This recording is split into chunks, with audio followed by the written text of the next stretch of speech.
what happens when a car needs a service, whether it's your regular maintenance or something happens to it? Little machine behind us, I think 911. We might be the last sports car left in the world. I think this has been quoted out there also. But do you actually keep some stock, like existing ready stock of cars for the recent Toto winner lah? Say, I want a car right now.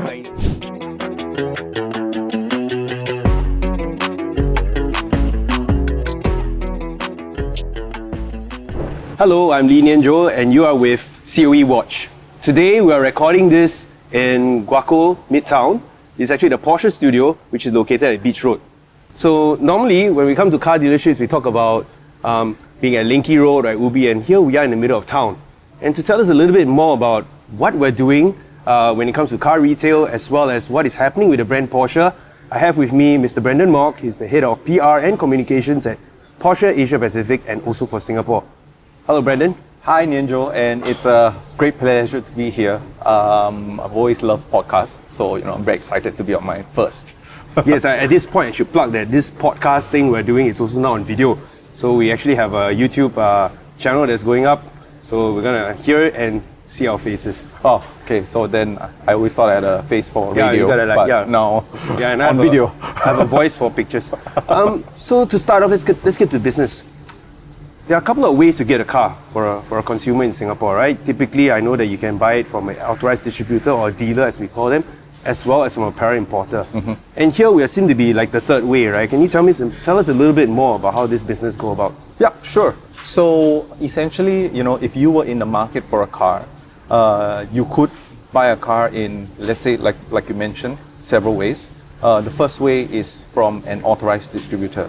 So how an authorized distributor works is, you essentially have a contract with a factory or a manufacturer, and this manufacturer will then give you the, let's say, rights to retail or sell the car. This is like how the manufacturer wants it, so you just got to comply to those standards, Exactly. right? And then there would be like health checks basically on the business to make sure that everything is running as it should be. Mm-hmm. So then, you get somewhat, shall I say, the fuller experience. And for example, when you buy from an authorized distributor, you know that you're going into a place where everything has been sort of checked off in that sense. Yeah. So there's a consistent experience, a bit like going to McDonald's anywhere in the world. Correct. Am I correct? Yeah. Exactly. There's a very consistent experiences. Okay. What about PIs then? Yeah. So for PIs then, I think the general consensus is that these are then, of course, we let free market forces operate, right, in Singapore. And so if you were to, let's say, import a car on your own, then essentially you would be functioning as a PI, right? So there are many ways that cars get into Singapore. I'm not, let's say, privy to all of them, but there would also be, for example, cars sitting on dealership lots, right, which you can just take and bring them in yourself. So, but I mean, let's move away from. So these are the traditional, what's been established for the past decades, right? Yeah, like we talked about. So here, I want to know about this, not third wave coffee, but kind of like third way, right? Which is actually manufacturers getting into the game of talking to consumer, talking to Mr. Tan in Singapore, buying a car. Yeah. And this is something that at least I've been told this is what Porsche is in the midst of doing. So can you tell us a little bit, what is this? How different is it then from that authorized distributorship experience? I'm still having that consistent experience just as I go to McDonald's all around the world. Correct. I go to a Porsche dealership, a showcase to buy a car. Yep. Should be similar, right? So how is being coming from manufacturer going direct? What difference does it make? Yep. Similar. I think similar is a right word that you've used here, because it's kind of same but different. So we're not the first, and I should also point out that we are somewhat a hybrid. So Porsche Singapore does sit under Porsche Asia Pacific as the regional office, but also is a joint venture together with Eurocars Group. So that's of course, the dealer that has been representing the brand correct. for decades. Yeah. That's correct. So for I think now 4 decades. Yeah, and of course we lean heavily on the experience of Mr. Kui and his relationships with Porsche customers over the years. So he's extremely important to us as a partner. He runs the after-sales business for us. and he really takes care of the customers on that front as well. So it's absolutely essential that we do mention that we are not direct, for example, as opposed to another brand, say Tesla, for example, in Singapore, which is direct to the customer. Okay. Yeah. So that's quite same. Where's the difference then? Exactly. Yeah. So we talked about ADs earlier, and we talked about there being a contract between the factory and the retailer, right? So when the contract is signed, it's almost like a degree of separation, so to speak.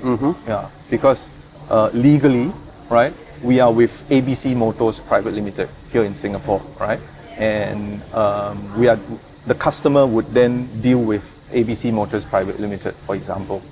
I guess as cars become more electric, as cars become more digitally integrated and infused into our lives, I think the element of, for me personally, I think that the element of dealing with the customer becomes so much more integrated with the car itself.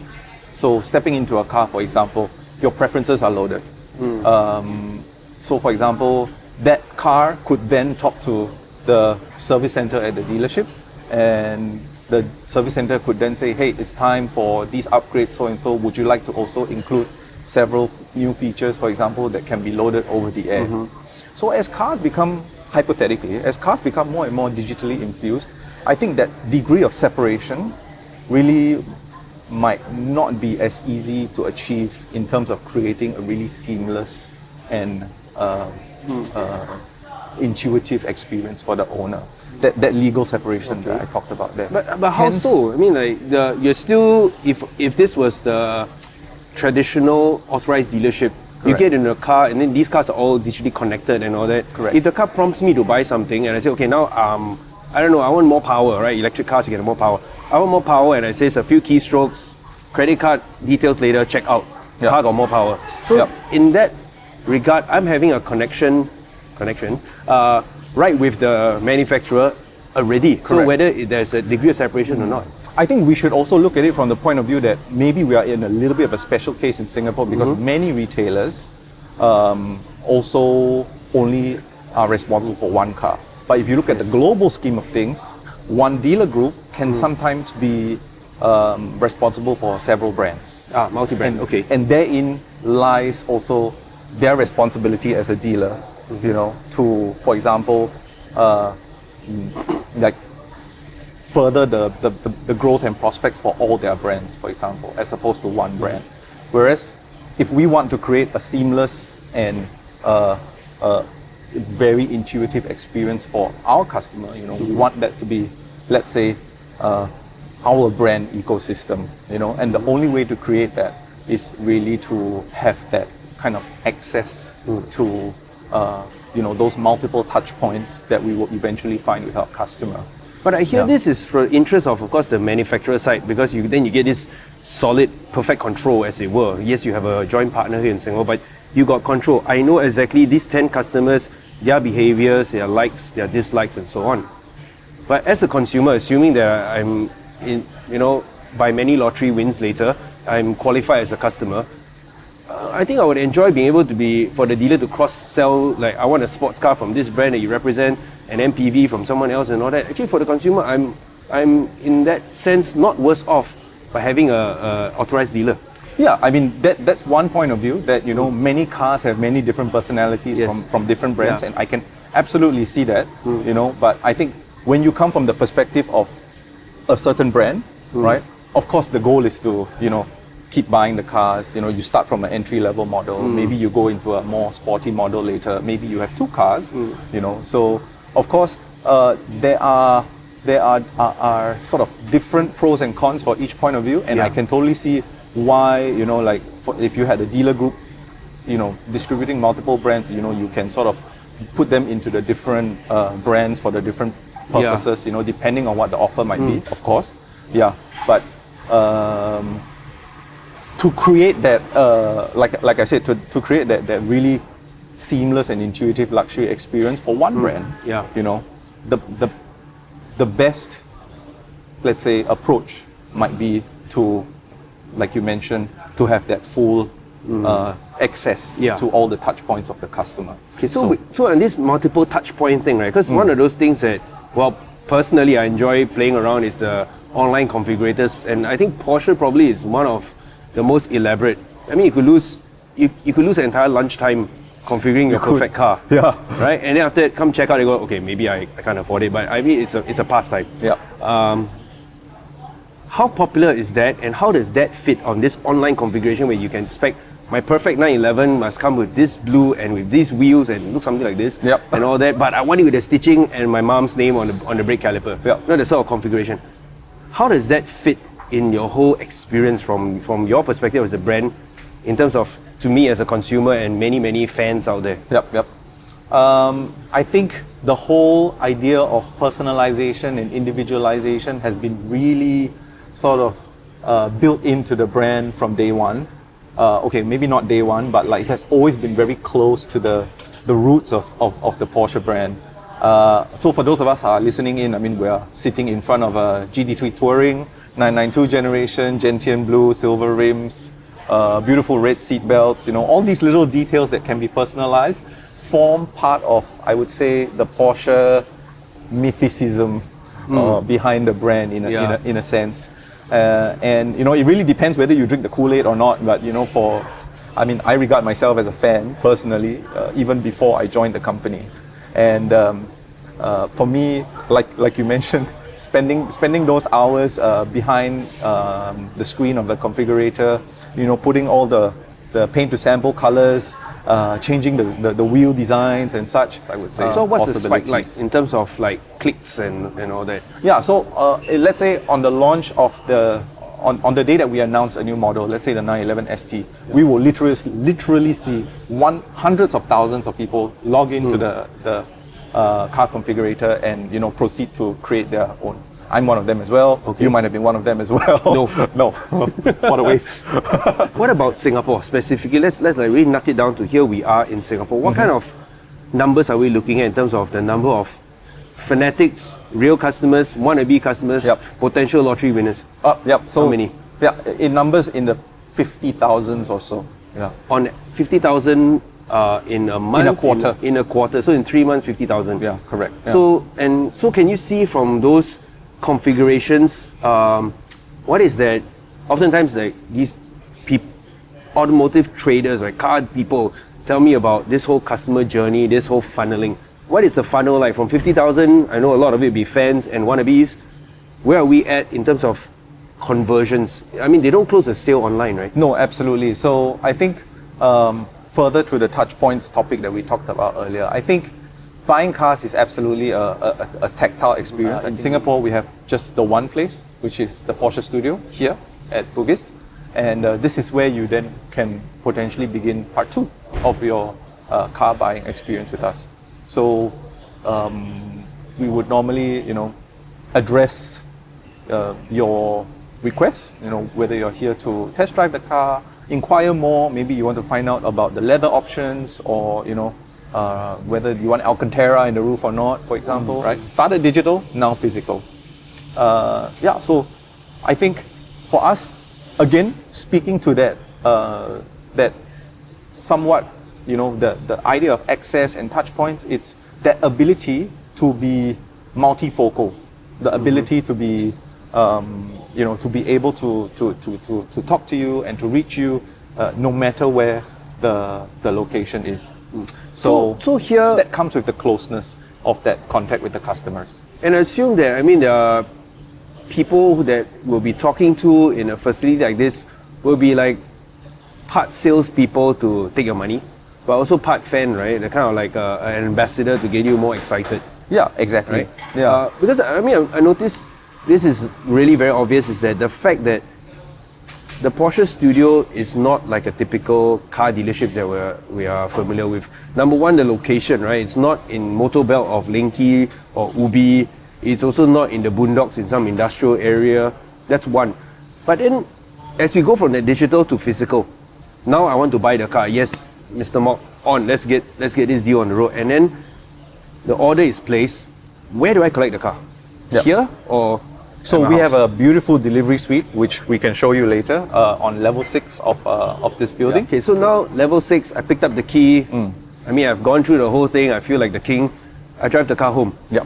What happens when a car needs a service, whether it's your regular maintenance or something happens to it? I know a tree jumped in front of me, I have an accident and all that. What happens? So with this new setup, we've also been able to integrate our customer interaction center in-house. This means that we are not outsourcing people. You're not talking to somebody from 1,000 miles away. When you call in to us, you are calling Porsche. Okay. So if there's an issue with the car, if let's say a tree jumps out in front of you, not my fault. Exactly. So you can also immediately give us a call, and we will attend to that. Whether it's contacting our partners at after sales, Eurocars for after sales to send somebody to get you down there ASAP, or whether it's getting in touch with you to make sure that everything is in order. All this is done in-house in our customer interaction center. Okay, so that's in-house in terms of so I need a call.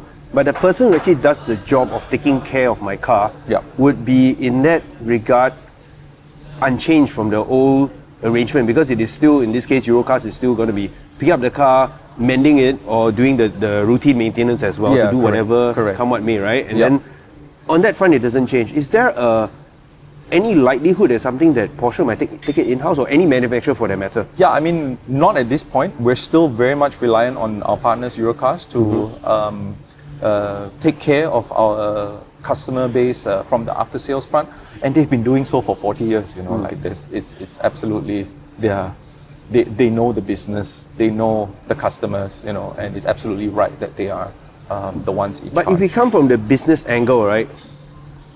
And here, please correct me, is that on the retail front, there is a lot of margins, a lot of money to be made. But there's also a topic that increasingly that there is talk that typically, right, the second car that you sell, the first car you buy at the showroom, because it's you got all the wonderful experience. And then if your after sales experience is great, your service advisor is the one to tell you, hey, Wong says this car is the one to buy. The new one that comes out is really good. I'll be convinced because the service advisor has been, we have a relationship. Correct. In that regard, and then at the same time, in the business in the business sense, that after sales might actually make more money as well, because every time you sell me a new brake pad, there's a markup on that. So from a business perspective, total end-to-end buying, maintenance, and even selling it on to the used market, there is money in there. From a business perspective, now Porsche is in the beginning part, initial phase. There's all that beautiful integration experience. How do you move into? Is there, from a business perspective, interest or even an attraction to move it deeper into this customer journey, this ownership journey?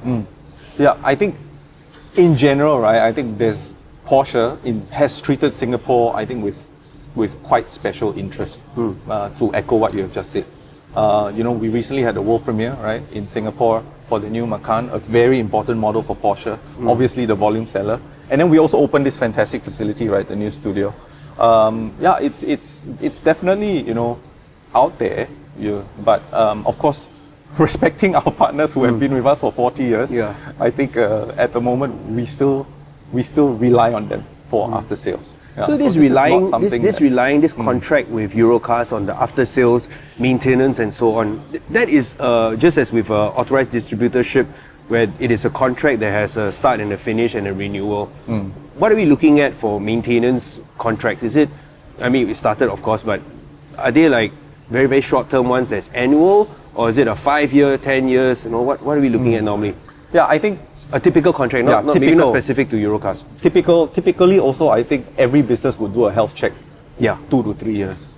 This is like a typically, and I think, don't quote me. I think it would be about 2 to 3 years. Okay, it is all recorded. Yeah, so 1 to 2 years or so. But it's a constant monitoring, constant health check. Yeah, and also because let's look at cars. They are one model can be vastly different from the next. In a span of 2 to 3 years. It could go all electric, we could go from hybrid to electric. So of course it's in any manufacturer's interest, and I'm not speaking from the perspective of Porsche, but any manufacturer would want to make sure that their partners in after sales are also fully equipped, fully trained to deal with all these new And technologies. tested, that of are course, coming. to be up to scratch, right? Exactly, correct. Yeah. So I would say 2 to 3 years is the typical lifespan of a contract. Yeah, We talk in the about business. a bit about electrification. I mean, we mentioned about this new Macan as a pure electric car. That's right. So this is interesting, specifically not just that it's electric, but then there is a combustion version that's going to run alongside, right? You have a Correct. Macan EV Yeah. and a Macan ICE, right? Internal combustion. They'll continue to be sold alongside. They will, correct. But same but different. They're not the same car. They are not the same. They are not the same car. Exactly. The ICE Macan is exactly what you've seen and what everyone is familiar with. I think the update, the latest update to that car was in 2021 in Singapore. And the ICE Macan, of course, is a completely new The product. EV one, yeah. Correct. Yeah. So it's built. Sorry, not ICE. Yeah, BEV Macan. Yeah. The BEV Macan is then the all electric. So new game plan platform. is that we're going to have these two coexist, staring at each other eyeball to eyeball for a couple of years. Well, I wouldn't say that they'd be staring at each other. I think But at the least situation, on the same configurator, is one click away. yeah, but the situation is that Porsche has not committed, let's say, to going 100% electric. Has never, right? The goal is 50% in 2025, 80% in 2030. I think this little machine behind us, like they would, 911, the 911, exactly, the 911 sports car. I think remains to be the question mark, right? And we've also said that we might be the last sports car left in the world. I think this has been quoted out there also. Let's see, let's hope. Okay. But consequence to that is then that we basically understand that the world moves at different pace, right? Electromobility also takes place at different paces. You have countries where renewable energy is freely available, either from hydro, whether it's solar. Yeah, so it's easy to convert to electromobility there. Because I'm coming to you with, on the back of a lot of news, at least so far in this year, that the world is falling out of love with EVs. I mean, if it was not too long ago, you have every high-power automotive executive going, we're ditching dyno juice, we're going full EV in X number of years, usually about 5 years. So long enough for them to take all the bonuses and leave the country. So now we're saying that, not really, not quite, right? The topics is EVs are less attractive than we started out because subsidies are not going our way. And repairs. Oh my! If you so much as dent the battery, your car's a write-off.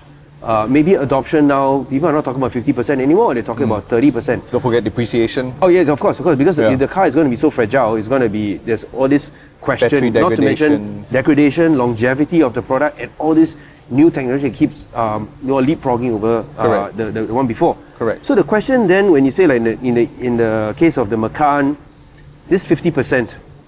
Or thereabouts, right? Are we talking about? I mean, definitely there'll be model portfolio-wise, more and more EVs. Yeah. But realistically, where is Porsche stand in terms of adoption in the short term? So 5 years, in something like in place like Singapore, because we are told, very connected, short distances, everything seems to line up, Yes. right? Yes. Right. Yes. Government is going all out, putting charges at every corner. You trip over one. So where are we at in terms of realistically, based on, or rather responding to all this pushback on EVs, falling out of love with EVs? I think the customer would have to tell us in this case. I think we've put out the Macan that has just come out. If you want an ICE, we'll sell you an ICE. Yeah. But and then also further to what we mentioned earlier, it really depends on the market too. Like we'll sell the ICE Macan for as long as there is demand for it.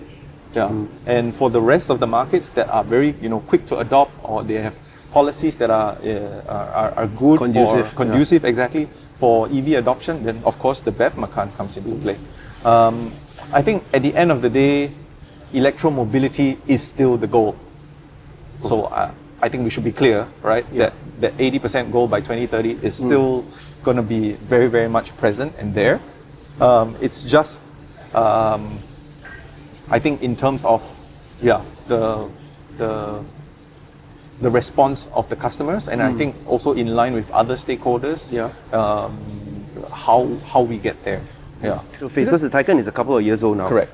Taycan, we are looking at, this is a 4-seater, sort of a limousine sports car sort of thing.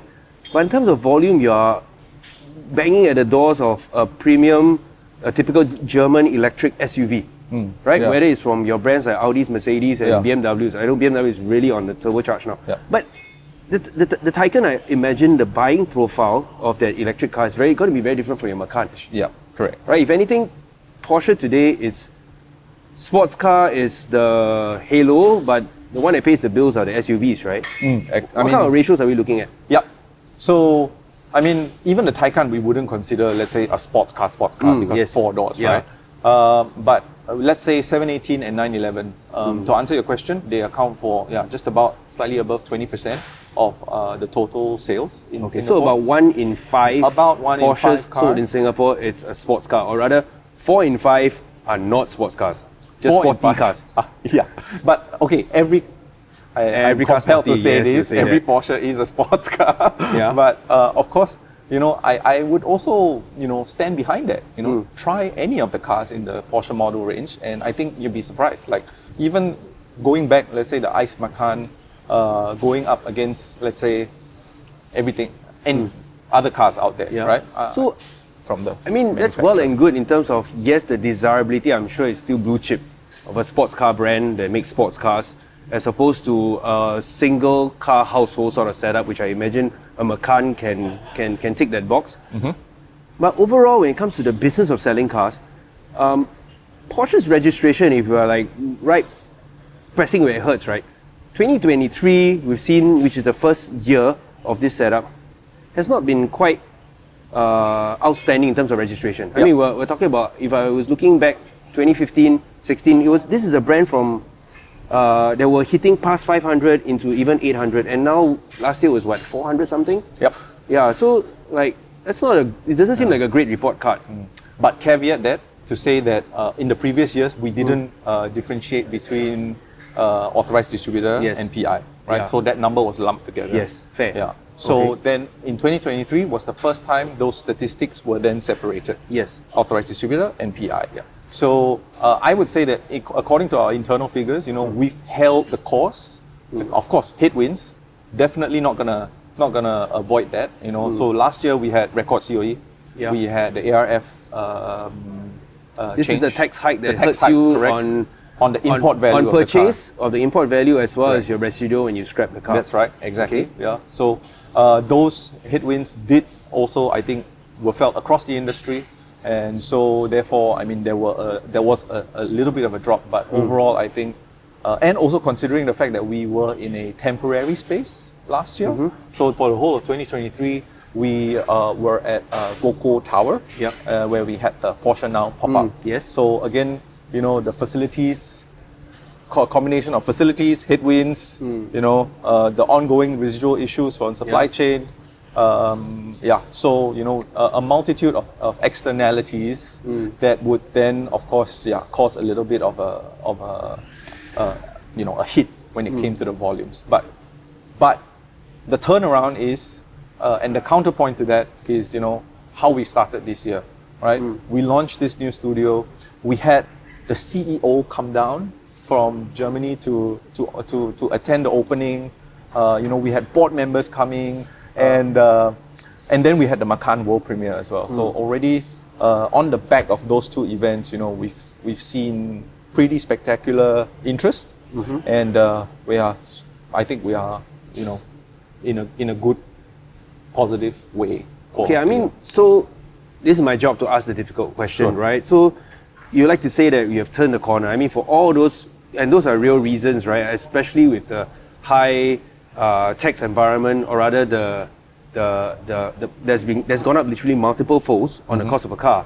And with this COE situation that we hit record highs, now we assume that COE should be on the way down, all things holding constant.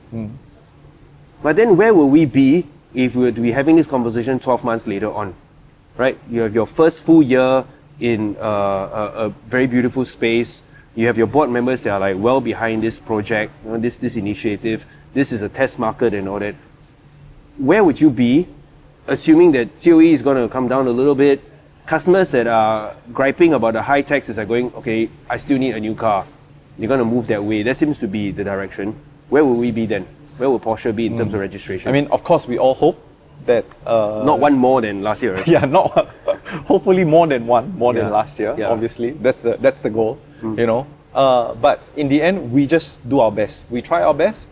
Like I mentioned earlier, you know, we have this setup. We are looking to excite our customers. We are trying to activate the space that we have here, you know, in different ways. A very flexible space, I must say. So I think a couple of days ago we had a 5-table Chinese New Year lunch here. You know, so we've changed that space here. Right now, the space that you're seeing is, you know, all sports cars. So it's also again changed. So yeah, I mean, we have all these, let's say, levers to pull. Okay. Right. And we're gonna do that throughout this year. And yeah, the aim is to do more than last year. No, I'm not gonna settle one more than last year. I mean, like, reasonably, what is a mark of success then? What do you tick the box to go report card, right? Just as when we started, we talked about ADs, you know, you check that, you know, you do this and that and everything. What would your bosses, I mean, not your boss per se, but the boss of this unit comes in and says that, hey, this Porsche Singapore setup with a studio, with all this investment, what is considered, I think this year, 12 months later, good. What will be your mark of success? Wow. I mean, you talk about levers, yeah. Nice to have a cafe, nice to have the coffees and I mean, this wonderful experience. Eventually, this is still a dollars and cents thing, right? It's Absolutely. not just emotions and spiritual actualization, right? Yeah. So, I mean, with any, what is success? Yeah, of course there are targets, you know. Yeah. But I mean, of course, we don't want to jinx it. Yeah. But you know, it's it will be in the sphere closer to 4 digits, I would say. I mean, of course, like every business has targets, and every business, you know, has to do what they can, do their best to try and achieve these targets. Yes. We'll caveat that by saying that, you know, Porsche is not at the end of the day a super high volume manufacturer. Fair. Let's just talk about the other German brands that produce in the millions, right? Porsche produces 320,000 cars a year. You know, so I think we find ourselves in a little bit of that sweet spot where, you know, the brand has appeal, right? People like the brand, I think. The products are quite compelling. You know, the cars are quite fantastic to drive, and so, you know, we don't have, let's say, a massive push to, let's say, go 10% above, you know, or 20% above the previous year. I think what's important for the Porsche brand is sort of consolidating that love from the base of customers and fans, and, you know, maybe converting a few more people to also be owning and driving the cars. With respect to Singapore specifically, I would say we've always sold only in the couple of hundreds of volumes. So, you know, if we push that figure up a few more hundreds, you know, then I would say that it would be a great result for 2024. But we are hoping to. This is not, again, a prediction for the future, but we are just doing what we can and make sure that we excite the customers and we deliver a brand experience that's a fit to them. But hang on a second, let me just understand this, the timeline of things, right? Most of these desirable, made for me, customized cars takes, what, 6-8 months for you to deliver? Correct, yeah. So in other words, you actually get a rough gauge of how you would at least end most of the new year based on the orders that are taken in 23. Absolutely. Right? Yeah. So what's the temperature like in terms of order banks? I mean, there were several exciting models that came also, right? Yes. The new Cayenne came last year. The Spider RS came last year as well. But those won't talk about volume. Cayenne, yes, but Spider, 2-seater with barely a roof is not quite a big segment. The bikini roof. With the thing you need to pitch a tent. Yeah, exactly. But an SUV like a Cayenne, right? Yeah. That's a really good model for us to discuss. It is a car that is sporty, as you would describe it. Still feels like a Porsche. It's a car that reasonably a family can use day in, day out. Big car, right?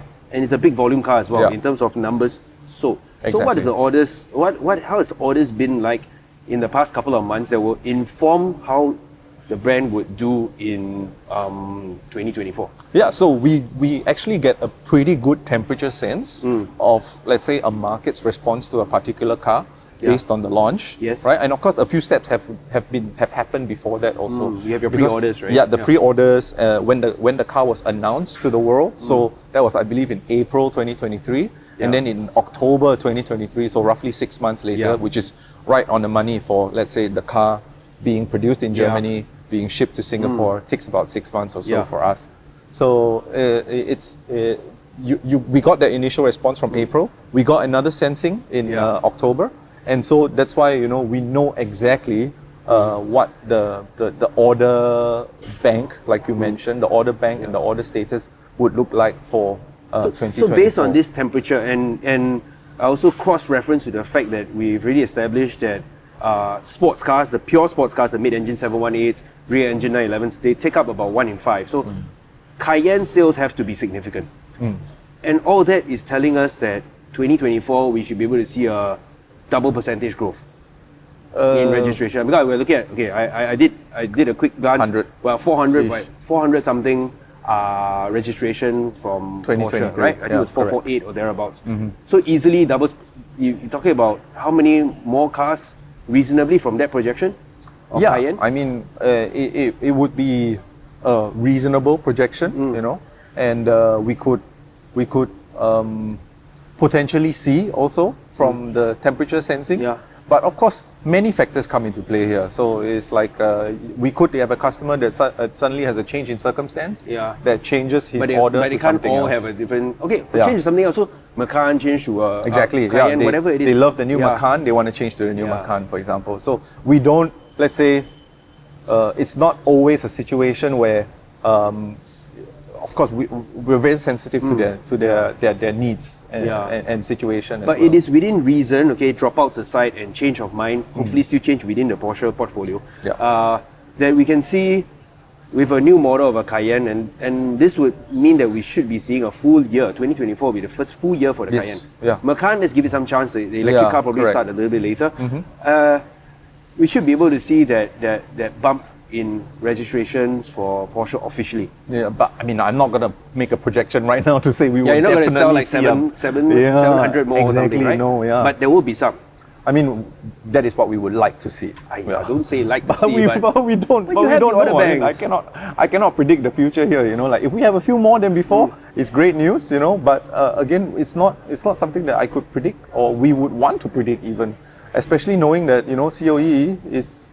but it's as going we to come know. down. The government said so. And on that note, Now, I want to just distill this a little bit further. Still on pressing you on performance numbers, right? Because Porsche's performance brands are got to show numbers, right? You don't go like 0 to 100 quite fast. You're going to tell me down to the last point, whatever.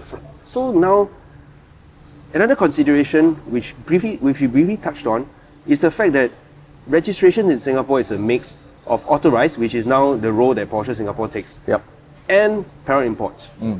So parent imports last year, I think we were at 100 something. You guys did 400 something. It was like so it was 20 something percent of the total figure. Yeah, not as bad as some brands like Rolls-Royce, for example, that hit 40%. Right, bad from the perspective of the distributor. So with this new arrangement, do you think that there is it's also put up sort of resistance towards the grey imports, towards the parent imports, or are you happy that you will run on their own? Yeah, I think it's so that question has I think many parts to it. On the one hand, you want to create a car that is absolutely a reflection of yourself, right? So that means creating individualization, for example, your favorite color, your wheel spec, all these things. You may not be able to do that. Not saying that you cannot, but you may not be able to get that I know level a guy of around the corner, like individualization. TI you can configure now.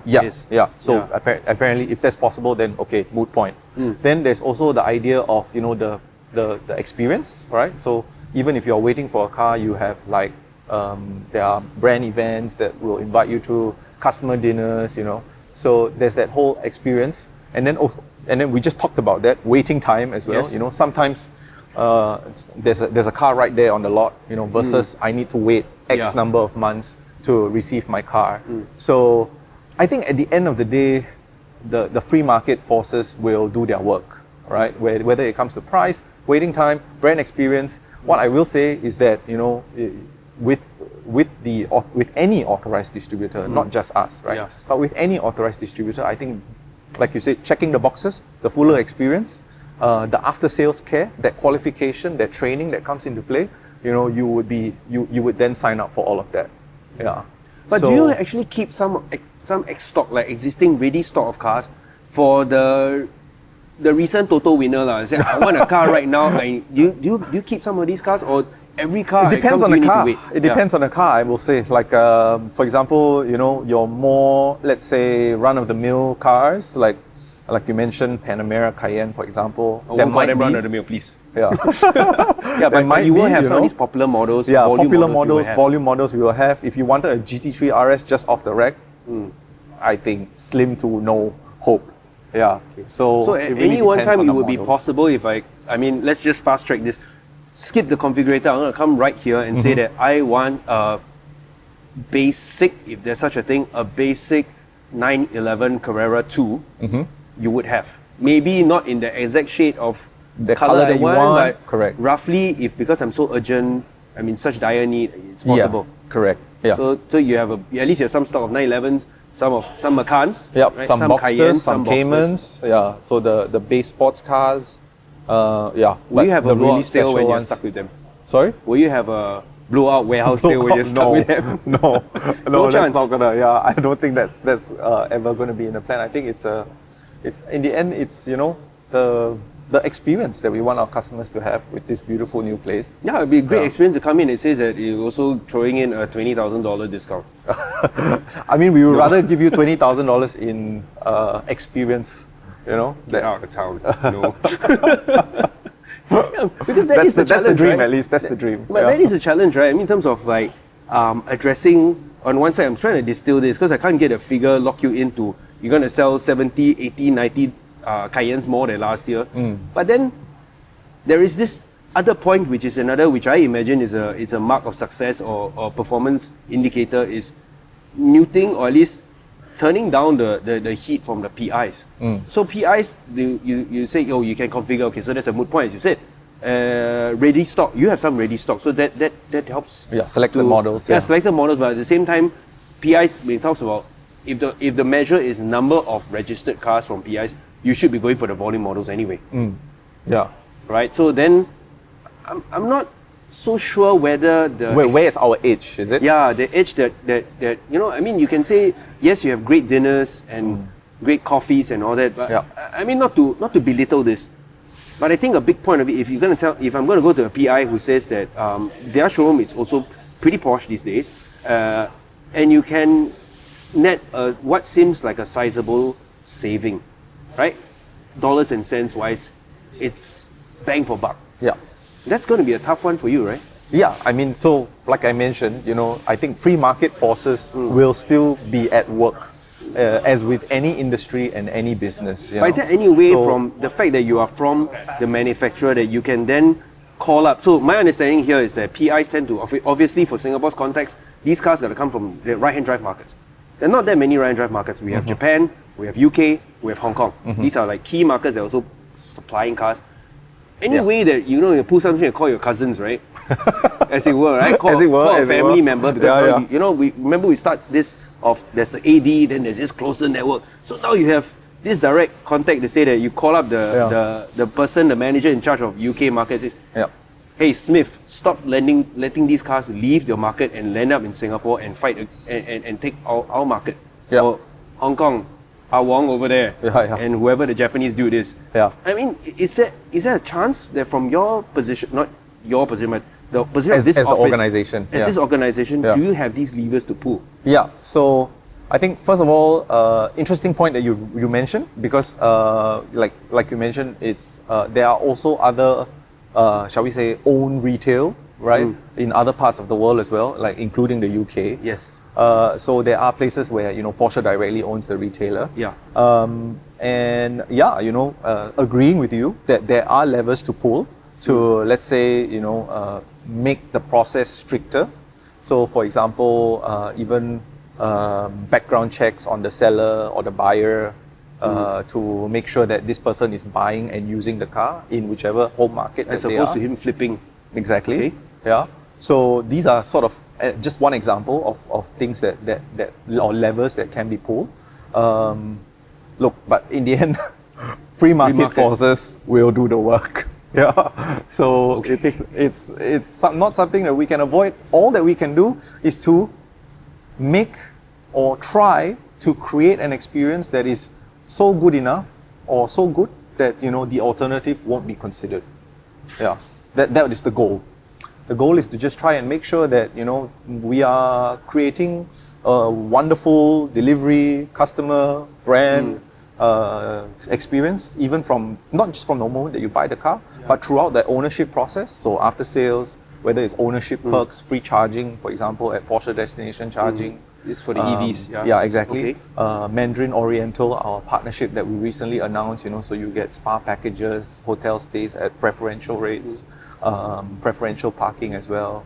So there's a whole, let's say, ownership ecosystem that's been developed and still continues to expand, which we're hoping becomes then like you mentioned, the price delta or worthy of the price delta between what we offer and what, let's say, something outside. If we take that, plus the fact that, the very significant investment of the studio and all that, you talk about how, they're closing this gap as well as hitting the targets. Where do you think are the gaps, or rather the areas where we see more development from Porsche? If for the Porsche fans or for the potential total winners, what would they be looking out for? What can they look forward to? Wow. Watch this space is what I would say in 2024. It's going to be an exciting time if you're a Porsche fan, and there are many, let's say, gaps, like you mentioned, to fill in the experience, and so we will just continue to try and deliver the best possible experience for our customers. Okay, I'll take your word for it. I hope we can catch up again in 12 months' time. Yep. I hope to tell you an even better story then. Okay, thank you so much for your time, Brendan. Thanks, Nian Tjoe. Thank you so much.